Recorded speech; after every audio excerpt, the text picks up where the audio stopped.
मैंने एक प्रयोग किया कि देश में सबसे अगर महत्वपूर्ण भाषण कोई होता है, एक तो लाल किले की प्राचीर से प्रधानमंत्री जी द्वारा दिया गया भाषण। मेरे मन में आया कि शिवराज, अब तू कृषि मंत्री बन गया है, ग्रामीण विकास मंत्री, तो कृषि और ग्रामीण विकास के बारे में किस प्रधानमंत्री ने क्या कहा है जरा देख, तो पढ़ के देख। तो मैंने सब प्रधानमंत्रियों के भाषण पढ़े, 1948, 49, 50, 51, 52, 53 सब पढ़े मैंने अब तक के। मुझे आश्चर्य होता है, ये तथ्य बता रहा हूं मैं, आदर उनका बहुत करता हूं, प्रथम प्रधानमंत्री पंडित जवाहरलाल नेहरू जी, मैं उनका आदर करता हूं, बहुत आदर करता हूं।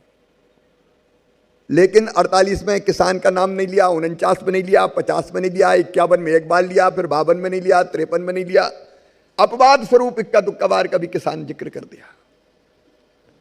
लेकिन मोदी जी के भाषण आप पढ़ लीजिए, लाल किले की प्राचीर से 17 से लेके 11 बार तक हर बार किसान और खेती का नाम लेके उन्होंने खेती की बेहतरी की बात करी। आप दूसरी दृष्टि से देखिए, किसान के पास अगर पैसा आता है तो 18% तो सीधे योगदान करता है वो खेती में, लेकिन वो दुकान पे भी जाता है, फसल अच्छी है, भाव ठीक है, तो वो गाड़ी खरीदेगा, वो फ्रिज खरीदेगा, वो कूलर खरीदेगा, वो मकान बनाएगा, लोहा लेगा, सीमेंट लेगा, कपड़े लेगा। किसान सबसे बड़ा उत्पादक भी है और सबसे बड़ा उपभोक्ता भी है, और इसलिए फिर टैक्स दे के भी हमारे खजाने को भरता है जो सामान खरीदता है।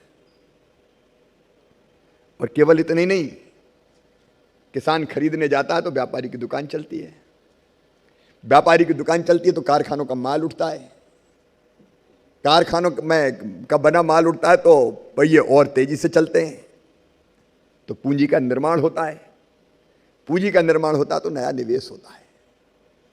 और इसलिए खेती भारत के लिए आज भी प्राण है, ऑक्सीजन है। खेती की ताकत अगर जाननी हो तो मैं केवल 2 उदाहरण दूंगा आपको। एक कोविड के दौरान, जब नगरों में, महानगरों में सारे कारखाने बंद हो रहे थे, रोजी रोटी की तलाश में गांव की तरफ लौट रहे थे मजदूर, तब ये खेती की ताकत थी। खेतों ने और किसानों ने उत्पादन नहीं छोड़ा, लोगों को काम भी देते रहे और अन्न भी खिलाते रहे। बाकी जगह -7% तक हमारी विकास दर गिर गई थी, लेकिन खेती में 4.6% ग्रोथ कोविड के दौरान भी हमने हासिल की थी। ये खेती की और किसानों की ताकत। अब हम सब लोग जानते हैं 50% से ज्यादा आबादी खेती पर निर्भर करती है। अर्थव्यवस्था में 18% कृषि का योगदान है, लेकिन 18% सीधा है।